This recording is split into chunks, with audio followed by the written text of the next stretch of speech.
everybody. Thanks so much for joining us right here on The Right View. Tonight, we're joined by author, actor, director, black belt in Brazilian Jiu-Jitsu, Sean Flattery. Sean, let me just say welcome to the show. Obviously, so many people know you from Boondock Saints. I think that was sort of your breakout role. You recently had your directorial debut in Frank and Penelope, but give me a little bit of your background, because you were born in Louisiana, you moved to Texas, and then you ended up somehow in Hollywood, essentially. What's the story? How did you come to be where you are today? Well, I was going to school and I was an athlete, growing up. Like every kid, I thought I wanted to play football, and I was into martial arts since I was 9. I was going to University of St. Thomas downtown in Houston, and I went to college because that's what you were supposed to do after high school. So I went to college, and I saw the most beautiful girl I'd ever seen at the time in person. Was I there? No, I'm just kidding.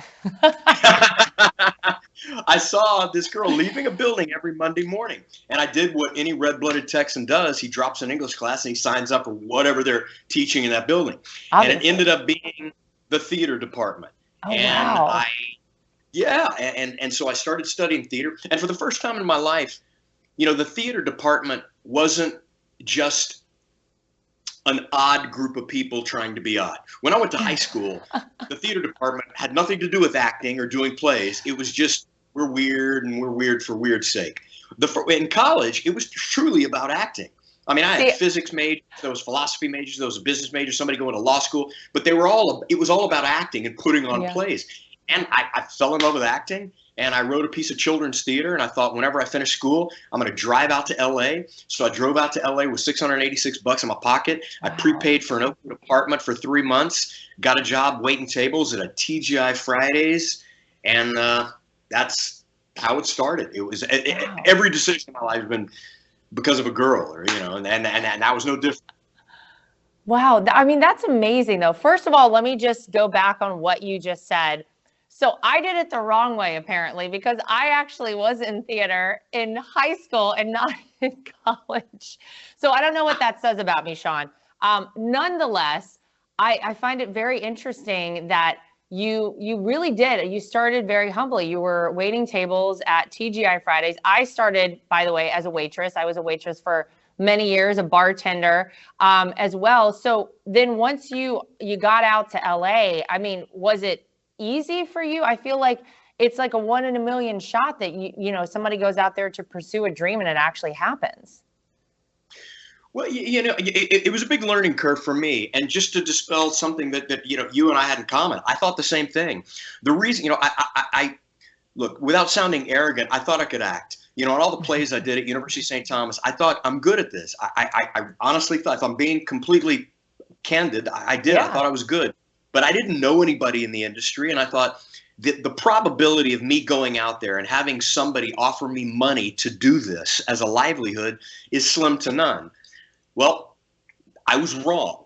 I did make a choice. I did think, what I can do is I can write. I can go out there, I can save my own money, I can rent out a playhouse, and I can put up a theater, and I can become a writer. Lo and behold, somebody saw me in a play, and it was Natalie Rawson, and she said, let me submit you on some commercials. And I thought, okay, if that supplements my writing career, sure.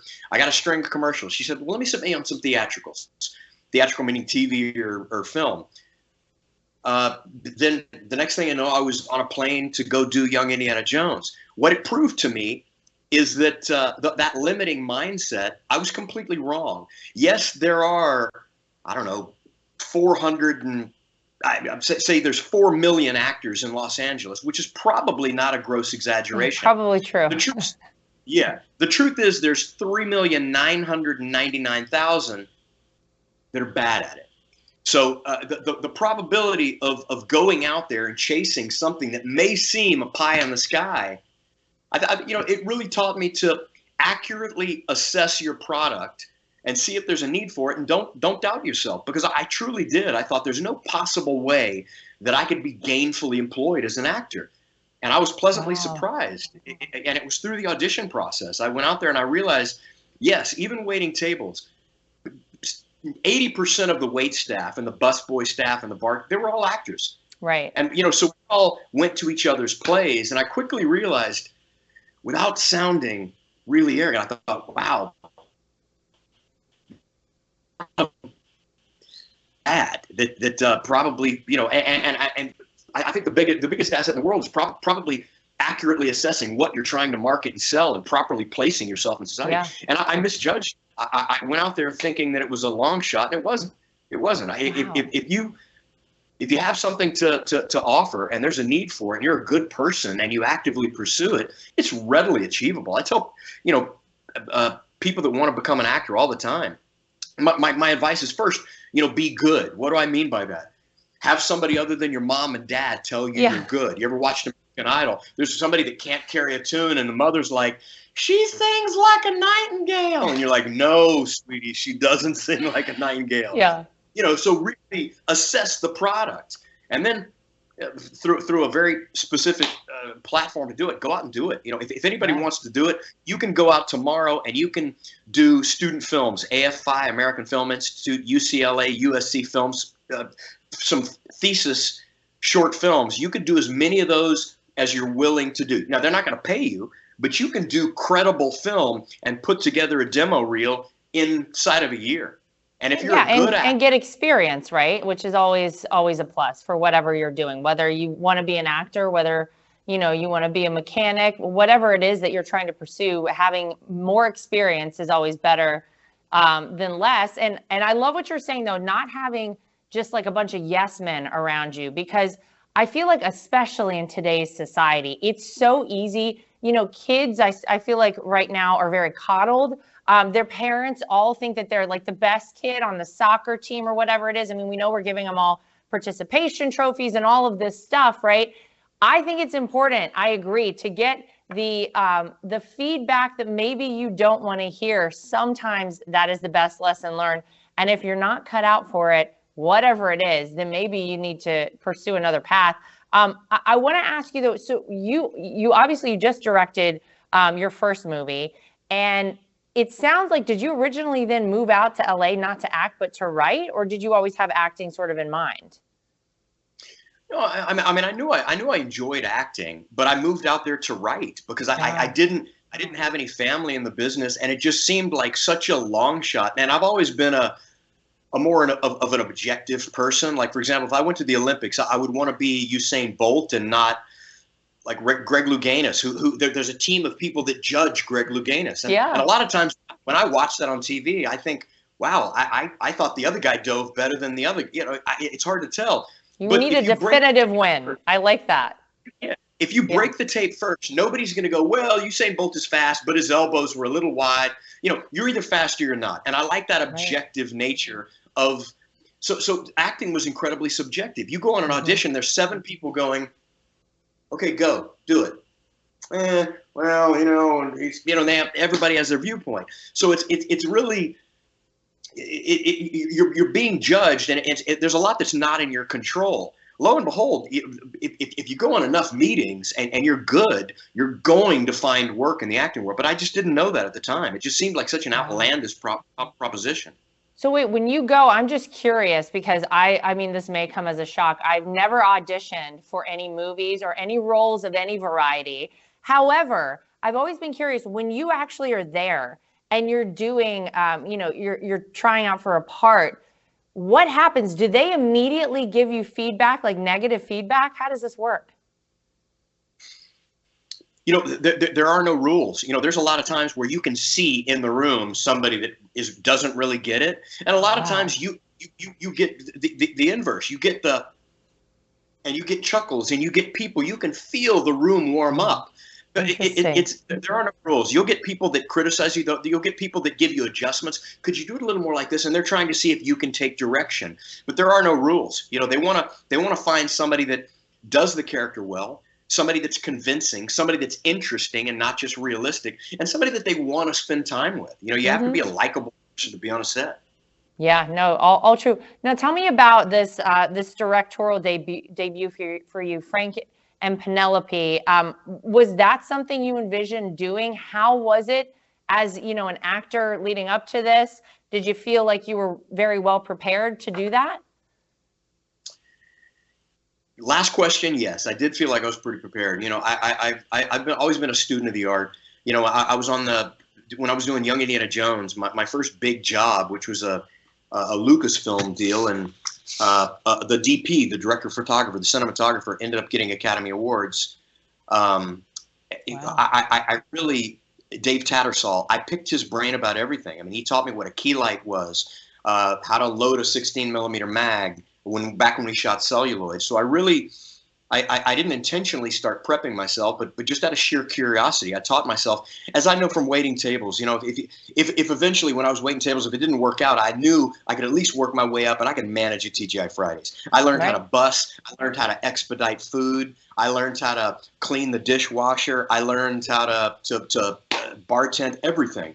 And the same thing in film business. The more I know about every area, the better I can at least make my job more efficient and perfect my own job. So I really ask questions. And so I did feel quite prepared. And having been in the business for 30 years in every avenue, from behind the camera, watching, you know, the sausage made, to being in an editing room, to watching, you know, some sizable films get scored, watching the composer work.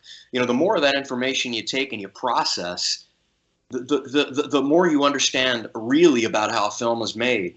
And at least for me, I was satisfied with my preparation. You know, the proof is in the pudding. If people like the film, they'll agree with me, and if they don't, they'll think I grossly misjudged my preparation. But well, I mean, it's just really cool that you have been able to do so many different things. You know, a lot of people have a career or a profession, and it's basically that's all they do for their entire life. They stay in that one lane, and to be able to kind of branch out. Did you enjoy it? I mean, was it what you thought it would be? Was it better? Was it worse? I absolutely adored it. Oh, wow. You know, when you come across something in your life, you're like, wow, that's, you know, people use the term wheelhouse. It's, I really did. Now, I'll say this, you know, getting the opportunity to direct. I've had the opportunity to direct in the past, but it's never come with my preferred amount of freedoms. You know, in any art, you know, somebody can give you a canvas, but they can say you're only using blue and you're only using white, and you can only use right angles. Well, that's not really, you know, a painting that I want to try to compose. Right. This, I was really offered an unbridled amount of creative freedom for the music selection, for every choice and casting, and I was allowed to write truly whatever I wanted to write. And those opportunities are unicorns in today's Hollywood, and it's not lost on me. But now that I've seen one up close, I want a herd of those unicorns. Now you're hooked. They got you hooked in. By the way, I love that you talk about the music, and I heard you a minute ago talking about, you know, how important that is. And to me, I think that there's so many movies that as soon as I can hear just one bar of the music, and I'm like, I know exactly what movie this is. I'm taken back to that moment. How important is that? Because I think about movies like Braveheart, for example. If they got the music wrong in that movie would not have been as good. You are absolutely correct. And I'll tell you, in my personal opinion, I'll give an example. Like a song like the Rolling Stones' "Gimme Shelter," that may be, depending on your usage, that can be $250,000 to use that song. Wow. It would take an eloquent argument to convince me that you could shoot something for, say, the song lasts 4 minutes. I could shoot a purse falling off a building, put it in slow motion and put it to that song, and you'd be hard pressed to shoot anything else in silence that is that impactful. Yeah. I think correctly selected music is worth its weight in gold. Totally. And I think it can make an average filmmaker incredible. So I wrote this to a soundtrack, and talking about creative freedoms. Wow. My original soundtrack and my choice for every scene that I wrote the script to, I was allowed to keep. I went into this budget thinking we can have this money to shoot, or if you'll allow me, I can take that first percentage and we can already marry ourselves to this sound score. And if you'll allow me to do that, we'll make adjustments to shoot the film with the remaining, say, 95% or 92%. and everybody agreed. So I was allowed my preferred song choices and my Wow. preferred composers, and it was truly a gift. So I agree with you 100% on the power of music. It's Yeah. irreplaceable. Yeah, and there are so many songs. I'm sure everybody has them that you hear, and that's all you can think about. Whether it's music that you hear, on the radio on an average day or wherever it is, and it's so powerful. And it's just such a testament to the fact that we use all of our senses all the time, and how important it all is, and just super cool. Well, now that I know you kind of put this all together based on the music. I mean, now I'll really be paying attention to that. So we will certainly check that out. As if you didn't have enough going on, you're also in the Amazon Prime series, The Boys. That's been really successful. It's in season 3, right? This will be season 3. That's correct. Yeah. We shot season 3 in the peak of the pandemic. So we shot it in Toronto. How was so that? I went over to Toronto, and I mean, it was hermetically sealed, and I was tested every day, and sequestered in an apartment for 2 weeks, and Oh it my was gosh. it Sounds was a awful. really difficult to shoot. Yeah, it was crazy. But the creator of the show, Eric Kripke, he's one of TV's geniuses. So if that guy offers you to take part in a show, I always make a joke with my friends. I've made a career out of making movies that nobody sees. So when you have an opportunity to join something that people are going to watch, it's crazy. I've never had the opportunity to really be. I did Young Indiana Jones, but including my mother, 15 people saw that, and I counted my mom like 7 times. So Moms are important. It's truly a hit show, and it's an honor to be a part of something like that, man. You know what I think is so cool is that we have the ability now to have a variety of shows on a variety of platforms. I mean, back when I was a kid, I'm sure back when you were growing up too, if something wasn't on network television, if it wasn't on ABC, CBS, or NBC, nobody really saw it, right? Like that was when you really made it, and when things could be successful and popular. And in today's age, I mean, we have so many different outlets where you can go and watch a variety of shows. And it's amazing because as many as there are out there, people, if they're good, people know about them and people are watching them. And, I often, there are shows I stumble across that maybe I haven't heard of, and it's really good stuff. It's sort of amazing that we live in a time where you have access to so much. And yet I feel like a lot of times that they still deliver, it's an interesting age we're living in. I never would have told, if you had asked me back at the beginning of Netflix, Amazon Prime, all this stuff, I would have said, there's no way people are still going to watch on TV. They're not. Most people, I assume, are probably watching on these platforms.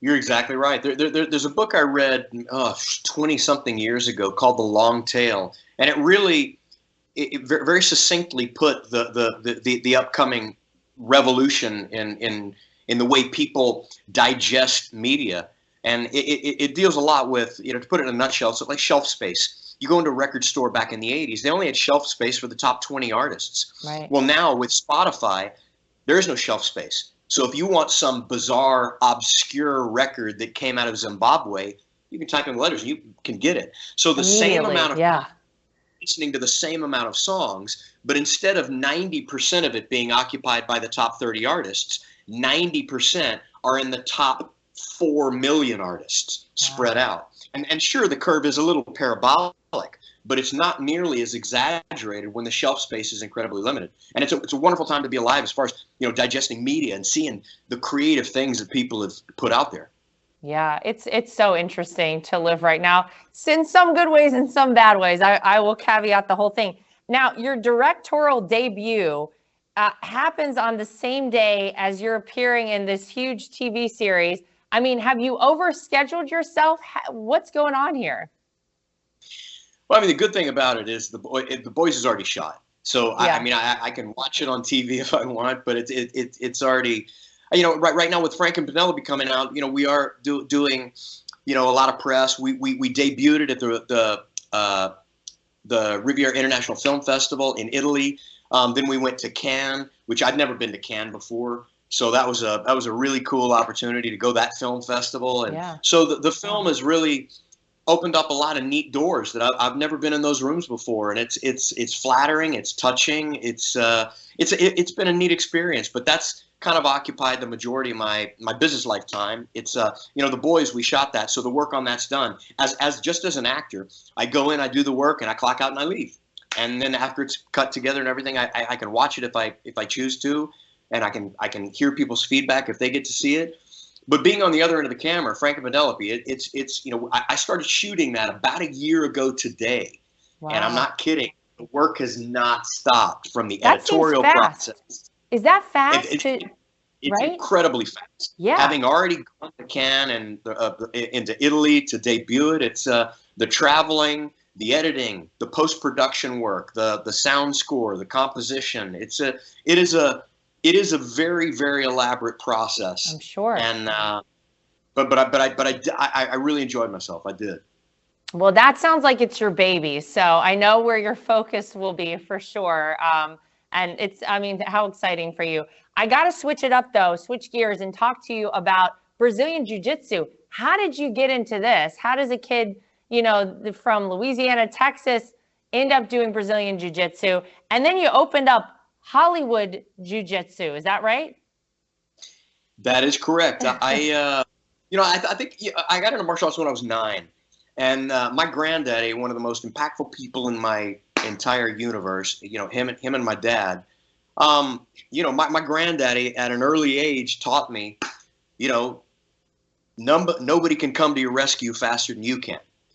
And so I started learning martial arts and self-defense at an early age. When the UFC came around, November 12th of 1993, I saw it, and I was out of the country shooting Young Indiana Jones. My granddaddy sent me a VHS tape of this martial art, and so I knew I wanted to train this. But this is a martial art that won the first handful of UFCs decisively. It's when everybody put a martial art against a martial art, and Brazilian Jiu-Jitsu overwhelmingly, decisively defeated every contestant. Wow! And it was before the internet, so I saw in a martial arts academy in the Palisades in California, a guy came in and he started putting mats down. I looked at the patch and I saw the Gracie name, and I, humbly said, "Are you guys in any relation to the great Royce Gracie?" I didn't know that this was Rickson Gracie, Royce's brother, who was really the champion of the family. And he said, "Yeah, he's my brother." I said, "Wow, you're brothers to the great Royce Gracie." I said, "I've always wanted to train jiu-jitsu." He threw a gi to me and he says, "Put the gi, tonight you train with us." And I thought, this is crazy. I get an opportunity to train Gracie Jiu-Jitsu. Well, I was doing triathlons at the time. I was an athlete. I was competing in martial arts, and it came time to spar. And I picked a guy who was about 135 pounds, soaking wet, looks like he should be doing my accounting. He was a blue belt, the first colored belt you get. And to say that he comprehensively destroyed me would be an understatement. He arm locked me, he choked me, he ankle locked me, he knee barred me. And there's two types of people in the world. There's the type of person that will go home and rationalize how it happened. Well, in a street altercation, I would have done this and that. Then there's the person that's realistically looking in the mirror and being honest with himself and saying, if I met that guy in a dark alley and he had bad intention, he'd leave with everything that I hold valuable. And I had to admit that to myself. And so I started training that martial art, and I never looked back. And in 2003, I opened Hollywood Brazilian Jiu-Jitsu, and it's a huge part of my life. It's one of the most important things that I can leave behind to my kids. It's truly changed my life. The Jiu-Jitsu is it's truly held a mirror up to me every single day. That mat will expose every lie and confirm every truth that you've told yourself. You clap hands and you go, and you find out more about your training partner than an hour of dialogue. It's been wonderful in my life. So, and obviously you said your kids are involved, and they're pretty young too, right? They are 7 and 11. They compete. We're right now it's swim season, so we're doing swim team. And then in wrestling, we do wrestling season, and we do jiu-jitsu and self-defense year-round. So it's a huge part of our life, and athletics in general. It's just a huge part of our life. Sports have been a huge part of my life. You said triathlons. I compete in triathlons all the time and absolutely love it. now I feel like I need to go check out Brazilian jiu-jitsu because I'm on to the next. I need to figure out what the next thing is. But it's so interesting. My kids are 2 and 4, and my husband is always really amped up about getting our son, who's the 4-year-old, into like wrestling or some variety of that sport. Obviously, something jiu-jitsu would be right up that alley. But I'm always curious, what time do you start? What time did you start with your kids, sort of training them? Well, I'll tell you, with boys and girls are different. Just the focus. Generally speaking, boys can start at 4.5 or 5. Occasionally, you get girls occasionally you get girls that can focus at younger, even 3.5 to 4. But generally speaking, 5 is a good age. And your husband's right. Nothing will create better human beings than a wrestling room or a jiu-jitsu room. It will test you like nothing else. And there's a big problem in today's society. The aspect of a meritocracy has been completely removed. On a wrestling mat or a jiu-jitsu mat, it is present. If you don't deliver, you will not receive. And no one will give you a gift for free. It will really teach the child that you get out what you put in. And there's no limits on the ceiling. You go as high as you want to go. But if you don't learn to find comfort in discomfort, not only will the wrestling room break you, but life will inevitably break you as well. Man, we're getting deep here, and I love it. Have you been hurt doing jiu-jitsu before? Yes, but nothing that dissuades me from continuing. I've in every sport I've encompassed injuries, but nothing that's made me rethink the process at all. Both of my boys have had bruises. They busted their lips. They've done things that it's going to happen. Character building things, right? Yes, exactly. Yeah. I mean, injuries, yes, but something that makes you rethink, no, not at all. I love it. Well, I think it's so important. I mean, sports have played a huge role in my life, still continue to do that. Believe me, I have scars all over my body. You probably can't see that one, from riding horses, all kinds of crazy stuff. So I'm all about it. Sometimes when you get knocked down, it's the best lesson. Getting hurt, sometimes also a good lesson, very humbling, brings you back down and shows you got to get back up and continue working hard. So I love it. How has being a dad, though, kind of changed you in any way? Because I know for me, becoming a mom, I look at things so differently than I used to. The way I view the entire world is slightly different. But how's it been for you being a dad? Without sounding like a Hallmark card, it absolutely changed my life. It makes you realize that, the one-liners that everybody tells you, follow your passion, do something you love and you never have to work a day in your life. You quickly realize with kids that that's why you work. You work to be able to buy the time back to give it to your kids. Everybody has a choice to make. A man's biggest decision is when to do something for my kids or to do it with my kids. And hopefully if you do things for your kids well enough, you can do less of those things and spend more of the time with your kids. So I truly adore being a dad. I love my family. I honestly think I won the wife lottery. I never would have considered getting married until I met my wife. I honestly told my wife, I said, just so you know, I'll never get married. I'll never purchase a diamond. I'll never do any of that. Cut to, I did all of that stuff. You quickly realize that with the right person, even though a marriage contract is completely lopsided, you realize that I just want to give you that comfort and security and know that here it is. There's a heart. You can stomp on it if you want, but I trust that you're not going to do it. And raising boys with her has been, I really feel like it's one of the greatest gifts that's ever befallen me. It's finding my wife and raising my boys with a teammate that is a like-minded individual.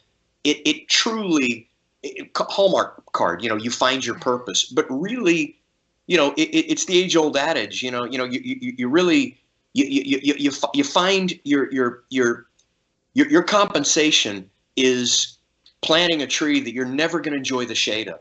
And I'm planting my little messages in a bottle that aren't going to be read by me. I'm not even going to be around when they read them, but I'm planting those messages in my boys. And hopefully they will leave this world better than they found it. And if I do my job correctly, I'll be okay with that. It's the only way I can be okay leaving this world is that's what to me, that's what eternal life is knowing that what you've accomplished is not going to leave with you. Somebody far smarter than me say, the tragedy of man is some men go to their graves with their songs still in them. Well, I want to put my songs out. I want to put them in my kids. I want to put everything that I've struggled to learn, so hopefully they can even build on it. They're going to be far better than I am at everything if I've done my job correctly. And I enjoy every waking moment. I never got homesick before, but I get homesick when I'm away from my family. And it's a physical thing. My body doesn't operate quite the same way.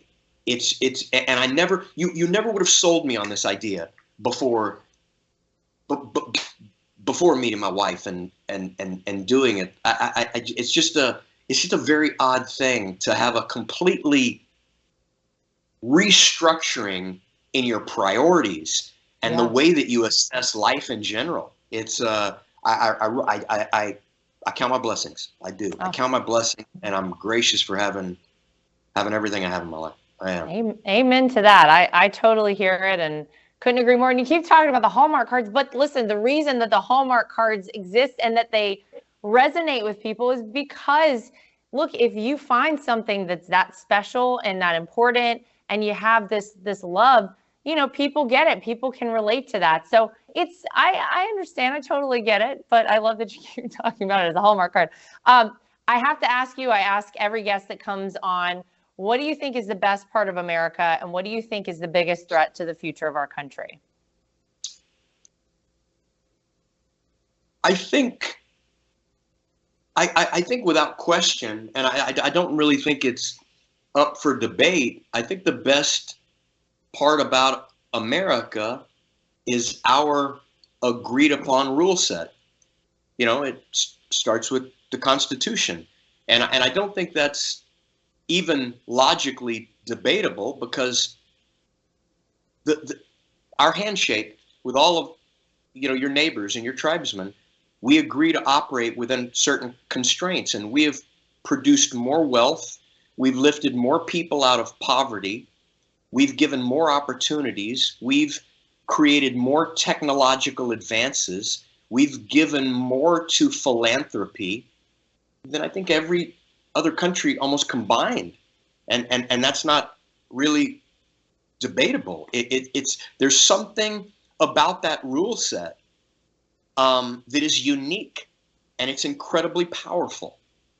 And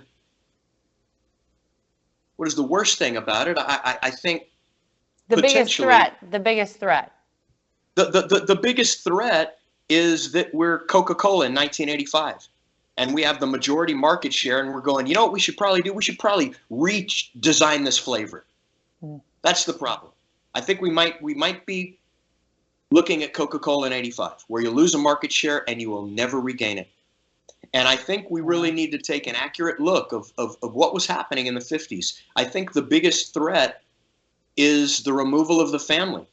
One of the most important things, I think, not just in America, but in life. And when I talk about the rule set, it's not the specific people.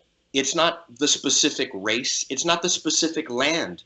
It's that rule set, that unbridled opportunity. The opportunity that was given to me to direct my first film.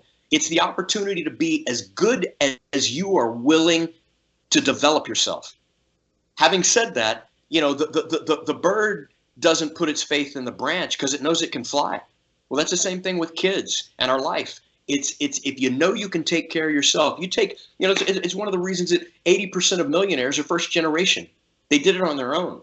There's something that can be said for the generation that comes. My family didn't have a lot, but I'll tell you, we were the Bill Gates of family. I wanted for nothing. Yes, we had food. We didn't have a lot. My first bicycle, my dad got at the fire station because if you wrote the serial number down and nobody claimed it in 90 days, you could get that frame. And my dad got me a Schwinn Stingray frame, and he built it in the garage. He sent me to the movies, me and my sister, to see what is the cartoon? Anyway, the cartoon. I didn't go to the cartoon. My sister snuck me into A Clockwork Orange. That's a different story for a different time. Oh my gosh. But the cartoon was Peter Pan. Anyway, when my parents picked me up, one of the most monumental things in my life. My dad pulled up that garage door, and the newspaper see that he had a Schwinn Stingray bicycle frame, and he had spray painted because the outline of the residual spray paint was on the paper. And then I looked up, and there was a Schwinn Stingray with brand new handlebars and streamers. And my dad built that. He built that from a used bicycle frame that we got from the fire station. So when I say, I had a bike. And I had a bike better than one that you could write a check for. And so it's not lost on me. I understand that I watched my dad become a scrub nurse. And by the time I went away to college, my dad had his own company all along the south of Texas. I watched him come from a scrub nurse. And we got transferred to Dallas, where he did 6 months learning about General Electric selling disposable electrodes, and then slowly worked his way up to start his own company. So I saw it in real time. I saw what the opportunity can provide for somebody that's willing to work. And so just because I wasn't born with anything, I saw that develop and that creation. And it's not lost on me. And I think I think the biggest threat is the removal of that rule set and the removal of family. That rule set that we all shook hands and said, this is what we're going to abide by. Well, the more you stray from nature with impunity, the more things are going to go sideways. And the more things people are breaking the rules and not being punished for, the more they start to stray even further outside the lines and further outside the lines. I think the retention of the family is paramount, not just to America, but to society and life in general. Absolutely. Well, I couldn't have said it better than that. Love to get your take on all of it and your story. And gosh, you're so multifaceted and interesting. And Sean Flannery, I just want to say thank you for joining us today. I know you have so much coming up, big things, not just coming up in the near future, but I'm sure from here forward, and love your attitude towards things. So I'll be sending my children to you for a Brazilian Jiu-Jitsu full tutorial at some point, so we can really lock them into this, because I love it. I love everything you had to say. So best of luck with everything. And thank you so much for joining us here today on The Right View. And to everybody at home, as always, thank you for joining us. We'll see you back here next time for more.